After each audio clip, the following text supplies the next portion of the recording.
Hello and welcome back to Beyond the To-Do List. I'm your host, Eric Fisher, and this is the show where I talk to the people behind the productivity. This week, I'm thrilled to have back on the show my friend Grant Baldwin. He's back to talk about his new book, The Successful Speaker, 5 Steps for Booking Gigs, Getting Paid, and Building Your Platform. This book was co-authored by Jeff Goins, who's been on the show a number of times as well. I was thrilled to talk to Grant again, not only just in general, but about this book specifically. And what we tried to do was cover a little bit of material in the book, but then I know Grant, he's on every podcast right now talking about what's in the book and why the book is important. But I wanted to go a step further and talk about productivity tips that would help somebody who is starting out or already is in the speaker business, somebody who's been giving talks. So I crowdsourced some questions from a few friends who are already speakers, and they've gave me some great ones. So those answers are in this conversation with Grant Baldwin. Enjoy. Well, this week it is my privilege to welcome back to the show Grant Baldwin. Grant, welcome back.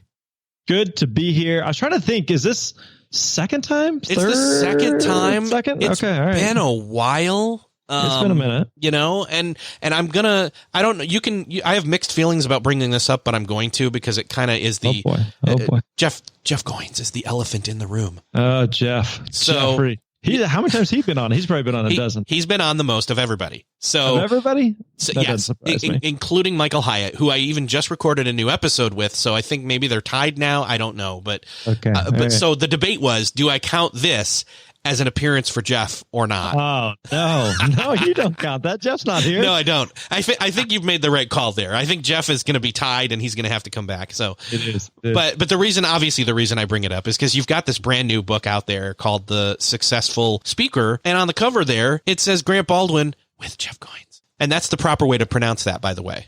So it is. He told me from the beginning that when we first met, his last name rhymes with coins, so Goins. And I don't think you have to whisper it. I'm fine to bring it up. I'm fine to talk about it. So there's no, it's not an elephant in the room to me. I am 100% happy to discuss it. So I want to go a couple of different places here, and I'm just going to state it all up front so that anybody listening knows what we're going to cover. A lot of people would be like, okay, well, I've heard Grant on other shows, so why do I need to listen to this one? Well, first and foremost, you and I are going to talk briefly or not about, hey, what was it like collaborating with Jeff on this book? That's number one. Number two is let's get into the book a little bit. Then number three, which is the really cool part, is I've got productivity questions for people that want to be speakers that you may have the answers to. And if you don't, like, we'll stump you, but I'm betting you won't be stumped because all you can do is share your experience. But it's going to be so beneficial for people who are just getting started or who are into speaking at whatever, level they're at with it, that I think those productivity questions of how to be productive on the road, and I won't spoil all the questions, but that's kind of the threefold approach I want to go to. So I'm in. I'm game. Let's go. Awesome. So first up, so what was it like working with Jeff? It was great. Honestly. Yeah. I've told him this privately. I've told him this publicly. In fact, at the time of this recording, the book's been out about a week. I saw Jeff a couple days ago and we got together and we were like, dude, we did it. We made a thing. And I told him then, and I've again said publicly before, like, I would go through the process again with Jeff. I had a really good experience. And so for some background and some context, so Jeff, for those that may not know, Jeff is a phenomenal writer, has written and published many books, really knows the publishing world really well. And so a few years ago, he had a friend he knew in the publishing space who had asked him if he knew of anyone who he had an audience who'd be interested in maybe doing a book. And so he had mentioned me, and he texted me and said, hey, do you have any interest in writing a book? And I was like, not really, honestly. Like Jeff loves writing books, and I self-published a book several years ago. And it's just a lot of work. It's a crap load of work. And Jeff loves writing books. I'm just kind of like I get the value of it. I totally see the value of it, but there's also no shortage of other things that are good things that, you may just not have the bandwidth for. And that's kind of where I was at with the book. And so we kind of talked back and forth about it. And I don't remember exactly how it came to be, but ultimately it was kind of like, all right, Grant, you already have all of this content, all of the intellectual property, the course material, the podcast interviews, the case studies, the examples, just the experience of boots on the ground for years and years as a professional speaker. What if we work together and Jeff saying this, like, I become the scribe and take all of your content and put it into book format. I was like, okay, well that sounds appealing. And so we talked with a publisher about it. And ultimately, that's kind of where we landed. And so I remember running it by, there's a couple guys I'm in a mastermind with, and kind of asking them, I said, hey, Jeff and I are talking about this project. He's never really done something like this. This is kind of a new thing for me too. So what do you guys think? And they all kind of said like, so let me get this straight. A publisher wants to give you a bunch of money for Jeff Goins to write your book. I was like, okay, well, when you put it that way, that sounds good. Let's do that. And so, yeah, fast forward to today. And we're really, really, really happy with the finished product. In fact, I had someone who'd messaged me and they said, hey, I got the book, read it in one day. It was amazing. And I kind of was joking with my wife. I was like, I think that's because Jeff wrote it. Like, I think if I wrote it, I don't think they'd be that excited about it. And so I think what's interesting about this and why I've enjoyed talking about it publicly is a lot of times for a lot of authors, there is a ghostwriter behind the scenes, but it's like this hush hush quiet thing, like you're kind of alluding to that, no, I wrote every word. And I'm happy to say like, no, like Jeff wrote, like, I know it's all my content, all my ideas. We worked together, but like Jeff was the one that was, pen and paper, so to speak, that was making it happen, in terms of the flow of the book. And so, I think it worked out really well in that, again, I had the content, but just because I had the content doesn't necessarily mean that I'm an amazing book writer.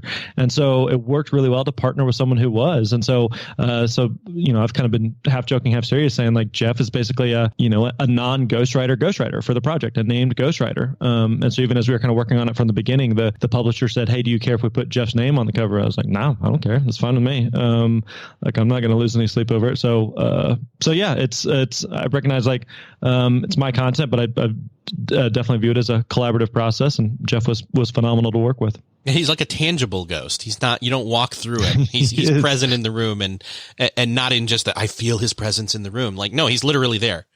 I mean, coincidentally, he is a little pale, so that could be part of it. Well done. We well done. Cannot edit that out. Make sure he hears that. No, that's staying in. And this is the thing is like, as soon as he was teasing this at his last Tribe conference, and I don't mean just the last one, I mean the final one, months ago, that this was a thing he was working on with you. And as soon as I heard him say that, I was like, I want that book. And then it was literally a few months later that you were like, hey, what's up? And sent me the email about this. And I was like, of course you can come on the show. And the reason is because there's so much in terms of creating good work and doing, this content creation / whatever form that takes, whether it's podcasting, whether it's writing, social media, blogging, I don't know. But speaking is a vein of that, is a form of that. And it is a career. It is. And I think in the same way, that actually Jeff's last book, Real Artists Don't Starve, this is kind of that companion piece to that thought, that through line of you can have a career doing your art. This just happens to be Grant's art. Right. Yeah. And I think, again, Jeff did a great job with this of recognizing that there are a lot of artists, so to speak, and creatives in his audience and in our audience. One of the things that we've kind of recognized is that for a lot of people, there's certainly a lot of people who want to be full-time speakers. And there's a lot of people who come to us with that ambition. But there's also a lot of people right now who are like, I don't want to be a full-time speaker, but I wouldn't mind doing, 5 gigs a year or 10 gigs a year. But I'm just having trouble figuring out, how to find those gigs or how much to charge. What do you speak about or who hires speakers, and just kind of like the nuts and bolts, ins and outs of the speaking world. And so for a lot of people, speaking is just part of what they do, So, take Jeff. Jeff is doing a lot more speaking now. And he said, hey, I want to speak, but also want to write my own books. I want to do some of these ghostwriting projects. I want to maybe offer courses. I want to do, coaching or consulting or any number of other things. And speaking is just kind of one spoke in the overall wheel. And there's people all along that spectrum of, where you're at, where Jeff's at, where I'm at, or they haven't started at all. They've never spoken and they want to, and they feel kind of like they have something to say, something they want to share. They're in those early stages of questioning whether the thing that they think they have to say is something somebody else would want to hear. So kind of getting into the content of the book, let's just talk here a little bit about, what do you say to somebody who is trying to just get started, or is maybe even on the threshold of questioning whether they could? Yeah. So inside the book, we walk through this 5-step process that makes the acronym SPEAK, SPEAK. And so I'll give you kind of the high level overview, and then we can kind of dig in wherever you want. But the S is select a problem to solve. This is the most important, most critical piece. And this is really the kind of like building a house. If you get the foundation right, then the rest of the house tends to go up pretty smoothly. But if you just kind of rush past this, which is what we oftentimes want to do, then we're left with a foundation that's kind of shaky and rocky and hard to build a sustainable business upon. So you have to get really clear on two things. One is, who do you speak to, and what is the problem that you solve for that audience? Now, the mistake that a lot of speakers make, and this isn't exclusive to just speakers, tends to be the case with entrepreneurs in general, is that we want to throw the net as far and wide as possible. And so we say, who do you speak to? Well, who do I speak to? I speak to humans. I speak to people. My message is for everyone. It's like, that doesn't really work. And in the same way, if you were to ask someone, what do you speak about, or what's the problem that you solve? I said, well, what do you want me to speak about? I can speak about anything. I can speak about productivity and time management and leadership and change and sales and marketing and parenting and family. Like, even if you know something about all those things, you're passionate about all those things, if you try to position yourself as that, it just doesn't work. And so one of the things we cover inside the book is that you want to be the steakhouse and not the buffet. The steakhouse and not the buffet. What we mean by that is Eric, if you and I were going to go grab a steak, like, we have a choice. Like, we could go to a buffet where steak is one of 100 different things that they offer, and they're all mediocre. Or we could go to a steakhouse where they do one thing, but they do that one thing really, really well. And so they don't do tacos, they don't do pizza, they don't do lasagna, they do steak, and that's it. And so that's what you want to be as a speaker, not just again as a speaker, but just as an entrepreneur in general. You don't want to be the buffet where it's like, we do this and we do this and we do this and we do this and we do this. It's like, no, we do one thing, and that's it. So first part, again, is the selecting a problem to solve. The second part, the P, is to prepare your talk. Prepare your talk. So here's where we dig into the weeds on creating and delivering your talk, of interacting with an audience, of slides, of doing Q&A with an audience, of storytelling, humor, all of the ins and outs of that. The E is establish yourself as the expert. And so this really comes down to your marketing materials. So you have two key marketing materials that we talk about. We talk about a website and a demo video. If you don't have a website, you don't exist. People will not take you seriously. And a demo video is basically they need to see some type of just a couple minutes of footage there to get a sense of who you are, what you speak about, how you communicate, and whether or not you're a good fit for the audience. And then the A is acquire paid speaking gigs. Now, again, this is the part that people want to fast forward to. That's the part I'm interested in. I want to book speaking gigs. But again, if you're not clear on this is who you speak to, this is the problem that you solve, you're not clear on the talk itself and how you're going to present that solution, you don't have a website or video, then it's going to be hard to ultimately book gigs. So in the A, then that we dig into the weeds on how do you actually find and book gigs? When it really comes down to it, what do? You have your website, you have your video, but nobody cares. So what do you do at this point? And then the last part is the K.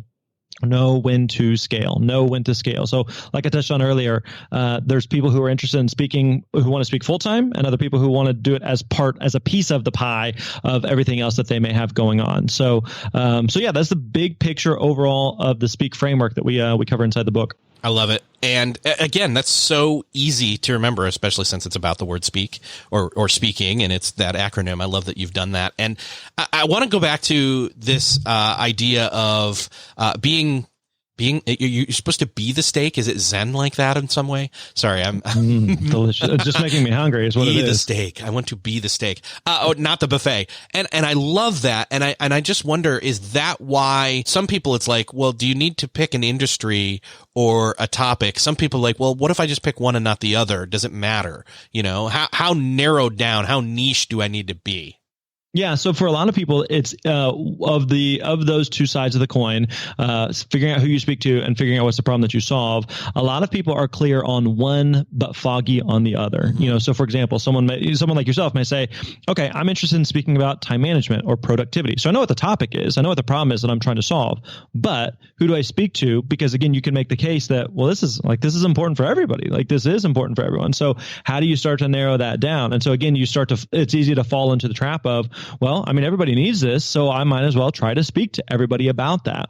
But again, if you try to speak to everyone, even on a niche type of topic, then you become this person that really doesn't know any one given market really, really well. So let me give you an example. And she probably doesn't want me sharing this, but I've shared it on another interview, so I'll do it here. So about a week and a half ago or so, my wife had a hysterectomy, and she had been really sick the past previous weeks, and she'd known for a couple years ago that her doctor said, hey, ultimately someday you're going to have this done. So yeah, about almost 2 weeks ago, so she had that surgery. Now going into the surgery, and she's meeting with the doctor and the surgeon, we have a choice. Like we could go to a general, like her general doctor, her primary care physician, who they're a doctor. They went to medical school. I don't know, maybe they performed a few surgeries here or there. They probably know more about the human body than any of us combined. But have they ever done a hysterectomy? Versus the doctor who ultimately did the surgery has been doing this for 25 years, like day in and day out. They just do hysterectomies. And so as a speaker, this sounds weird, you want to be the hysterectomy speaker, right? You want to be like, I solve one specific problem for, like, you don't go to that surgeon who just specializes in one thing and say, hey, can you help me with my cough? Or, hey, I broke my arm. Or, hey, can you look at my brain? I was like, no, I do this. And I do this one thing really, really well to solve this one specific problem for this one specific person, versus trying to be all things for all people. Because I know for, if there's going to be a doctor operating on my wife, like, I want that doctor to know, like, no, I am the best at this. The other thing to note is because, like, this is a doctor who specializes in one thing, they can charge a premium for that, right? Versus saying like, I'm just kind of a general doctor and I can help you with anything and everything. So again, you want to be the hysterectomy speaker who focuses on one specific thing. Now, the other thing that I would give kind of a caveat on that is that I think oftentimes it's easy for us to overanalyze and overthink. Again, in this type of situation where, well, I want to speak to on time management or productivity, and it is really for humans, right? And sure, you could certainly make that case, but let's pick a starting point, so let's start by thinking through your background, your experience. So you may say, well, I come from working with in the digital marketing space. So I'm going to focus on productivity and time management specifically for digital marketers, right? Or something like that. And so but then you're like, but I could do all these other things. No, I get that. But we're trying to just pick a starting point, right? So a way to think about this is it is much simpler to steer a car that's in motion versus a car that's in park. What I mean by that is most people tend, because this part is important, we tend to overanalyze and overthink it. And we think, I don't know, what about this? And what about that? But I could also do it for this. And I could also help these people. What if I speak to this and I could also do this topic? And we just way overanalyze it. And so what I'm asking you to do is to not get a tattoo of this. I'm not asking you to make a permanent decision. I'm asking you to pick a starting point to say, okay, I'm going to speak to this audience and solve this problem. Now, that may change and evolve over time, but let's start with that and see what happens versus just continuing to sit on the sideline and overanalyze to the point that you end up doing nothing. I love that, because that's going to give you clarity of thought, which is definitely one of the things that you need. Clarity of thought, clarity of action, clarity of what the next task is. It's all of those things that kind of you get out of the way. This whole, well, I'm going to procrastinate on things because I don't know what to do next. No, you've narrowed it down. Now you know it's focus on this one thing. The rest of this stuff, you have this idea for a talk on, one other aspect of productivity. Great. And that one too? Great. They're not the next step. They're next steps down the road, but they're not the next step. So you can take that next step now. Because there's also kind of a balance there between like what you're passionate about and what people actually hire speakers to talk about, right? So just because you're like, man, I am deeply passionate about, creating to-do lists using this one specific type of pen and this one specific type of paper. It's like, that's great, but that may be too niche to the type of thing or to the point that like people are like, I mean, we're interested in productivity, but like you're way in the weeds on this to the point that nobody's looking to hire you. So again, there is this balance between what you're interested in and what people are actually hiring speakers to talk about. Now, let's say that you say, okay, I kind of pick my starting point. And I'm starting the car in motion. I'm starting the ball in motion, and I'm starting to have a bunch of people say, "Hey, we hired you to speak on this, or you did a great job, but can you do something on this?" We talked a lot about task management, but we are really struggling with scheduling and calendars. Do you have any like teaching or training on that? Oh yeah, actually I do. And you find like people are regularly asking you, "Can you just help us with calendars and scheduling? Like we're having trouble there."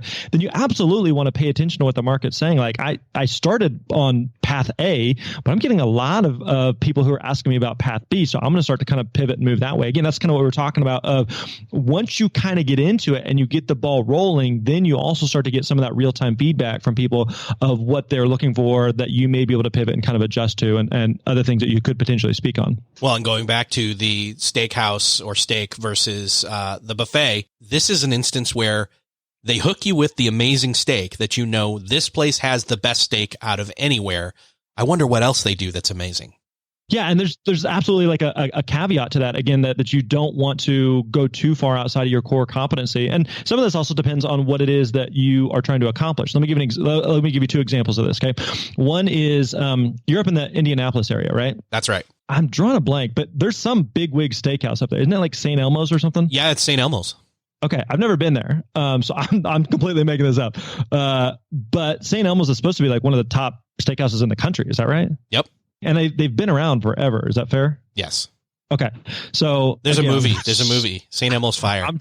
I'm shooting in the dark here, so I'm hoping I'm getting some of this right. But my assumption is like they've been around for a long time. They've done one thing and they've done that one thing well. And so part of them is like, all right, we're St. Elmo's. People love us. People know us. We're one of the best in the country. So man, we should open a taco stand, right? So could they do that? Like, sure, hypothetically, but there's also something to be said like, nah, we're just going to keep doing this one thing, the one, like dance with the partner that brought you. Like, this is the thing that got us here. Let's keep doing this and continue to be the best at that. Right now, let me give you another example. You look at a company like Nike. Now, today, Nike is a multi-billion dollar company that will put a swoosh on anything that they possibly can. But that's not how they got their start. They got their start by creating one specific type of running shoe for collegiate long distance runners, like this niche within a niche type of thing, right? We are going to create this one specific type of running shoe for this one specific type of athlete. Now, they did that for a little while. And then eventually they're like, okay, we've got some traction here, like literally and figuratively. And now what we're going to do is we're going to create a basketball shoe, and now let's create a running shoe. Now let's create an everyday kind of walking shoe, and now let's create basketballs. Now let's create hats and t-shirts, and what else can we put swooshes on, And so it evolved to what it is today, but they got their start creating like this one specific thing, and it kind of branched out from there. So it's not that Nike is any better or worse than a St. Elmo's. Like, they both work. They're both effective. Ultimately, it's kind of, you got to determine what it is that you want to do. But the point being is you don't want to say, well, I want to speak on motivation and leadership and change and time management and productivity to everyone. Like, maybe someday you could try to pull that off, but for now, we can't do that. We're going to focus on one specific thing, and then we can evolve and pivot from there. Well, this is a perfect place to pivot into the productivity questions that I have for you. So, what productivity tips do you have when you're researching one of these new topics? Like, suddenly you're like, I have something to say about this. It's in my wheelhouse, but just outside it, or just far enough out, I need to do research before I actually start talking on it. How does that process work for you? Yeah. So what you're trying to do here is a little bit of market research, just to kind of validate and figure out, is there an actual thing here? Like, just because I'm passionate about it, again, like we talked about, does it actually mean that people actually pay speakers to talk about that? So what I would do is two things. One is I would spend some time browsing around on Google and see if you can find other speakers who are doing something similar and doing it in a way that you want to do it, and who are a step or two ahead of you. Now, let me break down everything I just said there. Okay. Look for speakers who are doing something similar and doing it in a way that you want to do it. Meaning, if you say, you know what, I want to do like small workshops that are like, full day workshops on the topic of time management. I want to do this for companies. Okay, cool. That's going to be a little bit of a different thing. And then someone who says, I want to do, 1 hour keynotes for 1,000 people teaching, here's my best 3, time management strategies.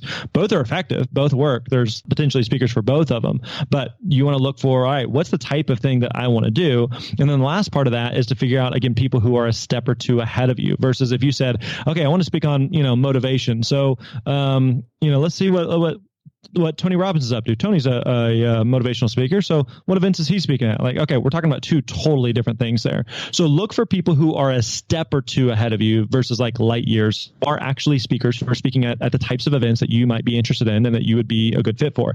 So if you're browsing around, you're like, I can't find any speaker. Now, the tendency is that we're like, this is perfect. This is an untapped market. I'm going to be the first. No. That's not what we're looking for. We're looking for people who are already doing it, because it proves that it is a thing. If you are looking for other speakers and you can't find any, and you're like, oh, no, I'm going to be the first. It typically means if there's no other speakers, there's a reason that there are no other speakers. Now, you may say, okay, I thought I was going to be focusing on productivity, but I'm actually finding a lot of people who are hiring speakers to talk about, specifically on calendar management, or something like that, or project management. So I actually think I could do something there, and it just gives you instead of like this huge course correct pivot, but it's just kind of this slight modification. So that'd be one thing, is to look for other speakers who are doing something similar. And the second thing I would recommend that you do is there's three parts of the equation of who do you speak to? What's the problem that you solve? The third part of the equation we didn't really dig into is where do those people gather? Where do those people gather? If you are going to be a speaker, then there needs to be a crowd or an audience that you would be speaking to. So if you're going to be speaking, like what's the type of thing that those people would gather at? So if you said, I want to teach digital marketers about productivity, awesome.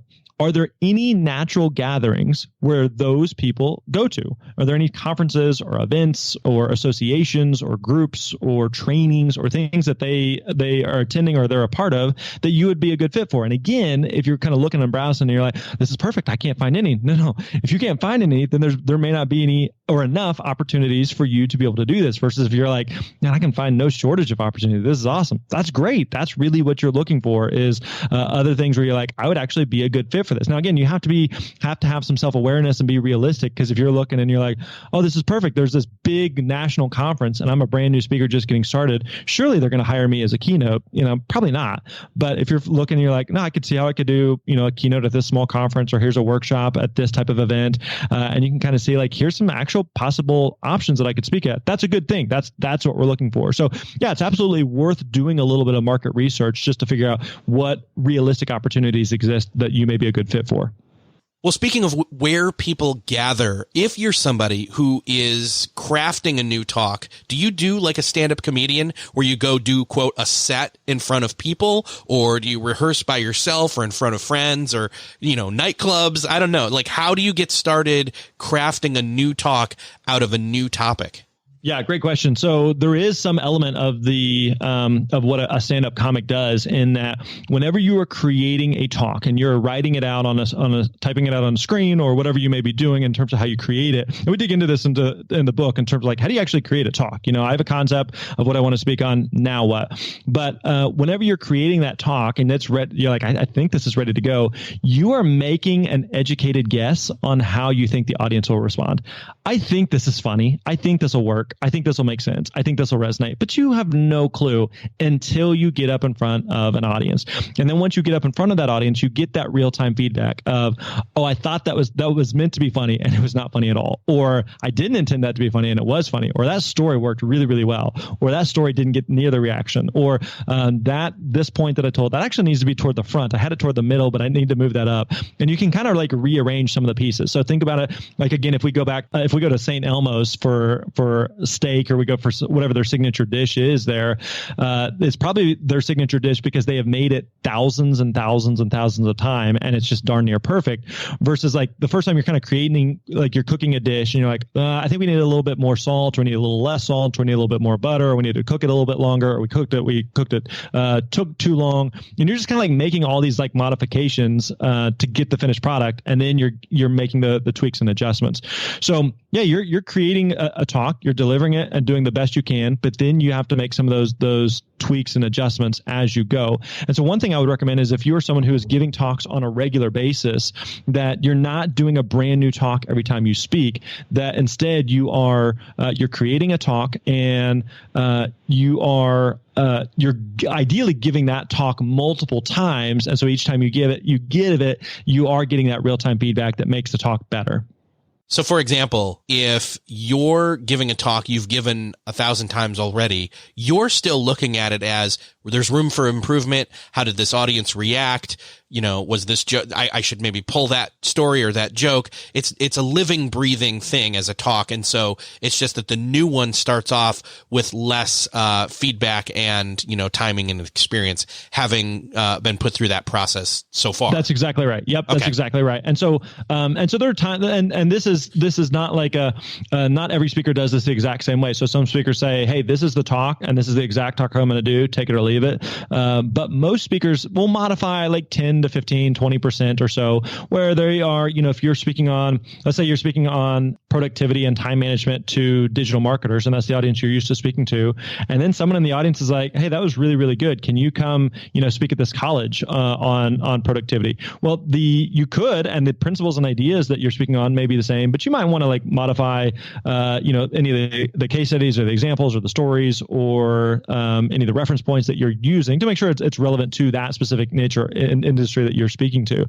So those would be like the pieces that are kind of you may be tweaking and modifying. A really good example of this is there is a documentary called Comedian. Have you seen this? This is a great movie. I love that so movie. Good. It's Seinfeld. So good. Yep, exactly. And so last I knew it was on Netflix. So by the time someone's listening, it may or may not be there. But basically the premise is that when the TV show Seinfeld ended, Jerry Seinfeld was and still is, a touring stand-up comic and does a ton of shows per year. And so basically after the TV show Seinfeld ends, he's working on his next special, the equivalent of, a Netflix type special that we would see today. And so oftentimes people assume like, oh, someone just, hops up there and Netflix records it and they're funny and they tell some jokes and it all works out. And like the reality is like there's a ton more going on behind the scenes of how it actually comes to be.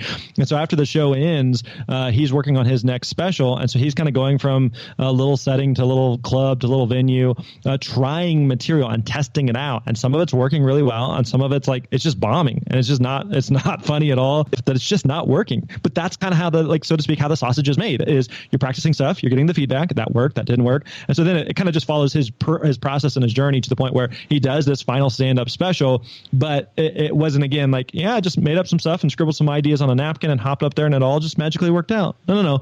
It was like a lot of work and practice behind the scenes and testing stuff and refining stuff to the point that what you saw was the finished product. But there's a lot more that went in to get to that point. And one of the cool things, by the way, it is on Netflix currently as of this recording. Just wanted to let you know that I Googled something while Grant was talking, but I was listening, which is what a lot of people do when the speaker's up on stage. Like they've got their phones out, they're taking notes. What?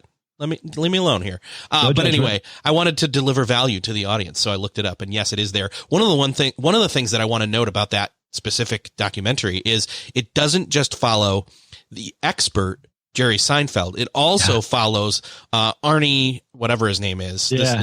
He's just trying to get started, and to be honest, I just don't. I don't know if you're supposed to like him or not.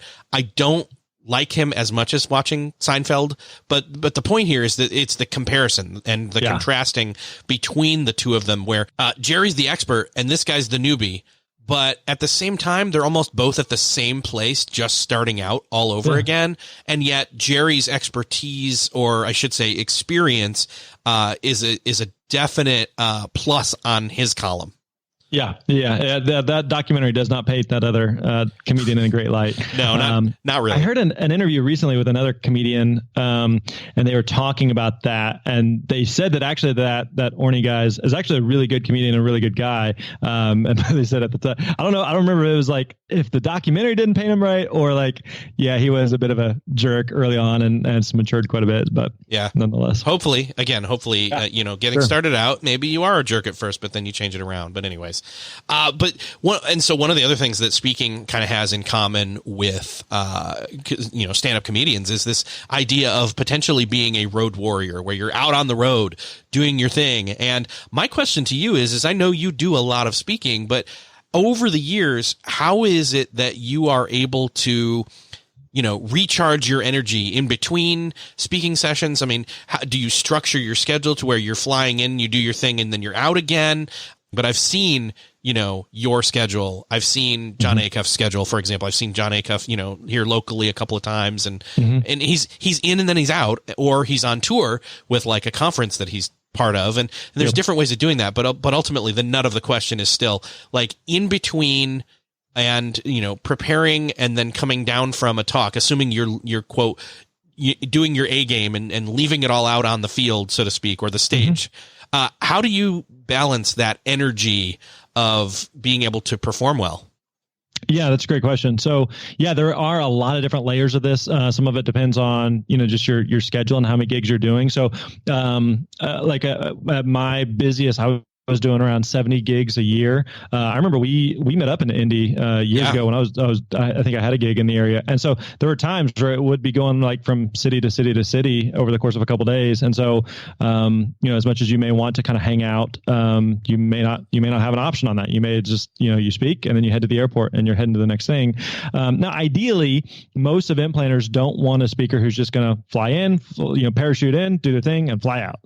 Like you want to be able to hang out a little bit and to interact with the audience. And sometimes it depends on the context. Like sometimes it's a conference where they want you to interact with the audience. And sometimes it's like, we need you to come in, do this 1 hour session. And then we got to go, we're back to our own business and we don't really have any spot for you and you are free to go. And that's also fine, So some of it depends on the event, but you absolutely have to be aware as a speaker that speaking it can be very, mentally, physically, emotionally draining. And so you're on stage for, 45 minutes or an hour, whatever it may be. And you come off stage and you kind of have this, euphoric high, but when it dies off, like you are just exhausted. At least I am typically. Yeah. And so you got to be aware of that. So I also know that I'm a relatively introverted person. So I enjoy being on stage. I enjoy being in front of people and speaking, but I also know that afterwards, a lot of people want to have conversations and to ask you questions or whatever, and that's fine. That's a lot of fun, but it can be very tiring. So you just have to plan for that, so that you're not just kind of going from thing to thing to thing and massively running down the batteries. So for myself, one of the things I've recognized is, especially before the talk, I want to make sure that I'm well rested, that I'm drinking a ton of water, that I'm not, just because a conference offers a bunch of, sessions or things to do or networking opportunities or social things, that I'm not going to every single thing. So by the time I get on stage, I'm exhausted. I don't want to do that. I want to make sure that I am well aware that the reason I'm there is to give a presentation. And so I need to make sure that the presentation is that I'm at my best, because if I hang out with everyone and I'm a social butterfly, but my talk sucks, then I've not done what they hired me to do. So I want to make sure that part is taken care of, and then I'm well rested and prepared for the presentation itself. Now, I know this is all circumstantial because, again, some people are going to have the ability to, over time, build up that reputation to where they've got a stint of, I'll call them gigs, of speaking engagements, rather, across a couple of different cities. And it's like, sure, I'm going to go ahead and, jump in, do this one, fly to this next one, and then this next one. And then I'm done for the month or done for the, or the quarter even. Yeah, and again, it's all circumstantial. Depends on what your goals are, what you're trying to get out of this, but ultimately it's a real thing. But how do you remain productive when on the road? Like, say your team needs you to hey, you've got a bunch of emails that only you can respond to, or is it all about relying on the strength of your team? If you can build that up around you to, whether that's through VA or local people or your wife or your whoever, so what's been your approach to that? As a speaker, there's a lot of people think like, oh man, the speaking part is amazing. And yes, there is like the amazing part, but there's also like a lot of dead time, a lot of downtime, a lot of waiting around, a lot of sitting in airports, a lot of sitting on airplanes, a lot of sitting in hotel rooms, a lot of sitting backstage, a lot of just waiting for your thing waiting for your opportunity to hop up there. So you do have some of those moments where you can be paying attention to, catching up on an email or working on a project. And so I try to make sure, like, when I'm home, I want to be home. I want to be fully present with my family. I may have some projects or things that I'm working on, but I want to make sure that I'm engaged with them. Versus when I'm on the road, I can play by a bit of a different schedule, meaning that if I'm home, I'm probably not on my laptop, working on emails at, 6, 7, 8 o'clock at night, versus if I'm on the road and it's just be me by myself, then I probably got a little bit more leeway to, all right, I can work a little bit later. I can answer a few extra emails here that I wouldn't have had otherwise. So recognize some of those spaces. One thing I also try to do is, before going on a trip, is what are the things I need to, that I know I need to do while I'm on the trip, that I know I can answer these emails while I'm on the plane. I know I can respond to these things while I'm just sitting there and I'm kind of a captive audience. Or I know that I got these 10 emails I got to answer. So I know, I finished the talk in the afternoon and then my flight's not till tomorrow morning. So, okay, I know I can knock these out tonight while I'm back at the room. But just kind of like looking through your schedule and thinking those things through and kind of being a little bit proactive just just on planning side of it, but also recognizing like you can sometimes get more done when you're on the road because you don't have any of the other, family or personal commitments that are pulling at your time or attention. But at the same time, like being on the road, like I said, just the travel alone, it can feel glamorous, it can feel sexy at times, but it can also be just tiring, when you're kind of bouncing around from time zone to time zone, or you are not sleeping in your own bed, or you have just kind of different schedules from flying or driving or whatever it may be.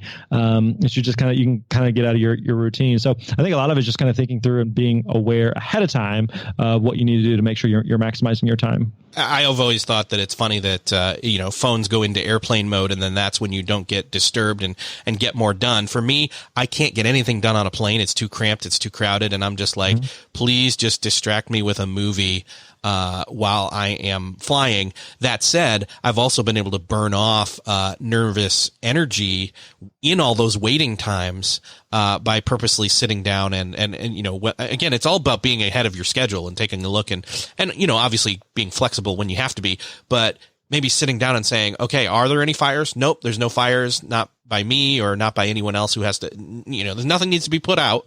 And I've replied to certain things and that's all done. And okay, cool. Well, then I guess now I know for certain I can go fully pay attention to wherever I'm at right now. Yeah. Yeah. And also, I would say if you have an assistant who can help with some of this, that's fine. But even if you don't, just setting up some autoresponders of, hey, I'm traveling or I'm speaking, and so I may be a little bit slower to respond, and so give me a day or two or whatever, and just like setting the proper expectations. I think all people understand that and recognize that. And you also just kind of like doing your own kind of triage as you kind of scan through your emails, because there's going to be emails like, I can wait a day or two to respond to this. So next time I'm at the airport and I've got a minute, I can do this. But all right, this one I need to respond to right now. Like this is an important one. And so just kind of, again, doing a little bit of triage there to determine what needs to happen now and what can wait.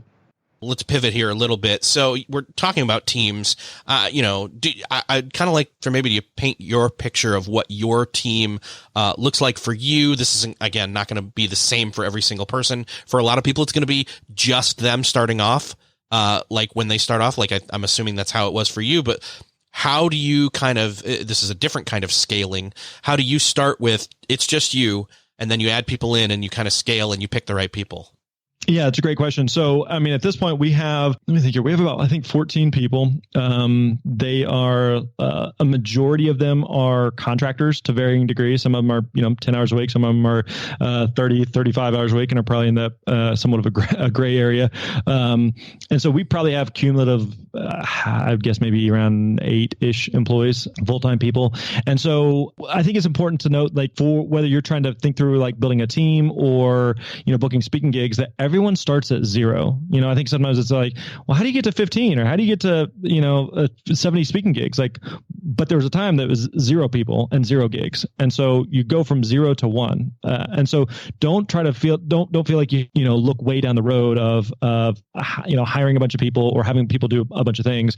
You may just think about, like I mentioned, there's a bunch of people on the team that are all like very part-time. And so in fact, my very first hire was me recognizing that I did a good job on the speaking and on the sales part of it, but there's a lot of like logistics and contracts and travel and that sort of thing that I didn't have to do. Like someone else could do that and kind of keep up with that and manage all those moving pieces and juggle those balls. So was able to hire someone who was just purely a part-time contractor, stay-at-home mom who helped me with like that one thing and helped with contracts and helped with details. So basically I would book a gig and I'd pass the baton and say, okay, this is Lisa. She's going to handle everything from here. And if you need anything, just connect with Lisa and I'll see you in a few months and do the gig type thing. And she was phenomenal. She was great. And I didn't need a full-time person. I didn't need an employee. And so when I was busy, she was busy. And when I was slow, she was slow. And so that was exactly what I needed at the time. So versus like, okay, if I'm going to hire someone, it has to be a full-time person. It has to have a bunch of benefits and I have to have an office. No, we have a bunch of people now and they're all remote. I've never had an office. I don't want an office. I think one thing that's important when you're thinking through, whether it's speaking or just building your business in general, is that you get to decide the rules of the game. Like there's no right or wrong way to do it. Where I live outside of Nashville, Tennessee, and Dave Ramsey just built a new headquarters that's 5 minutes away from where we live. So I pass by it on a regular basis, and he's got over 1,000 people working there. It's a huge company. They do significant revenue, and I drive by that. I've a couple friends that work there, and I've had a tour of the place, and like it's really cool. But I'm also looking at it going like, I don't want that. And that's fine. It's not that one's better or worse than the other, but you got to be clear for you, like what it is that you want, without feeling like you have to, build this massive thing overnight. So yeah, I think the caveat would just be like, don't feel like you have to hire a bunch of people super fast, that you ultimately need to go at a pace that makes sense and is comfortable for you. And this goes back to how we started off this conversation, really, with the whole buffet mentality of you don't need to be thinking about how big you're going to scale the thing, years down the road. You need to think about being the best steak in town first and foremost. And then as things come up, you scale. Yeah. It reminds me, I don't remember where I heard this, but the expression of, life or building a business or whatever you want to call it is kind of like driving a car at night. You can only see as far as the headlights will show you, but you can drive hundreds of miles that way. So like if we look at right now from like a planning standpoint, realistically, I know what the next, week or two, a few weeks looks like. I've got a bunch of things on the calendar coming up. We just booked a trip in a few months.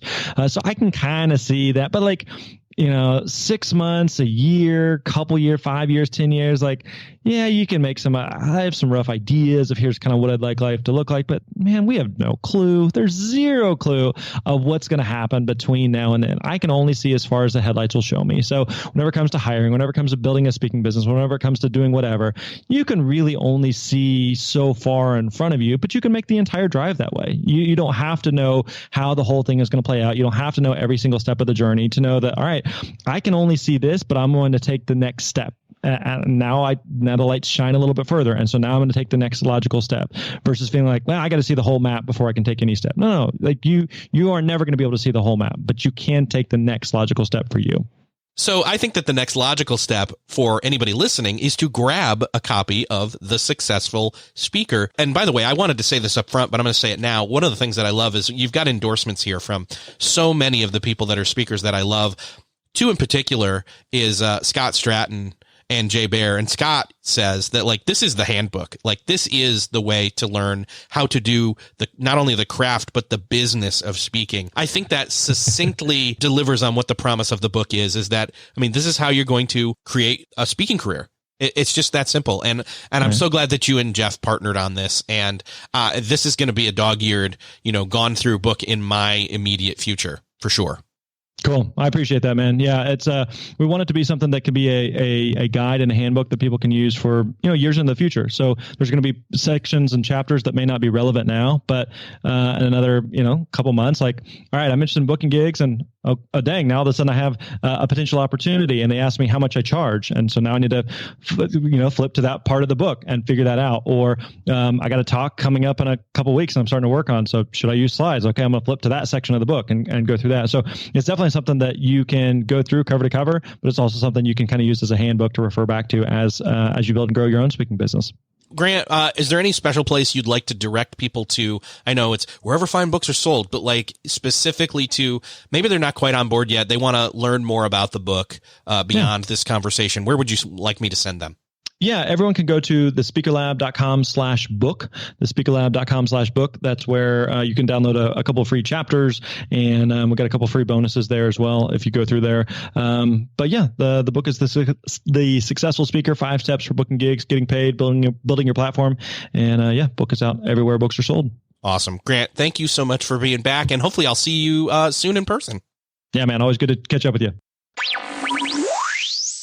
Well, that's another podcast crossed off your podcast listening to-do list. I hope you enjoyed listening in on this conversation I had with Grant Baldwin. Whether or not you're a speaker or not, I know I got a lot out of going through the book as well as talking with Grant. If you're interested at all in speaking, this is the book for you. I'll link it up in the show notes, which you can find at beyondthetodolist.com/316. That's also the place where, if you're so inclined and got something out of this episode, would you do me the favor of sharing it with somebody you know needs to hear it? Whether you're over there on the show notes or you want to just hit the share button here in your podcast player app of choice. And if you enjoyed this episode, feel free to support it by giving it a rating or a review wherever you do that for other shows that you like. Thanks again for sharing. Thanks again for listening, and I'll see you next episode.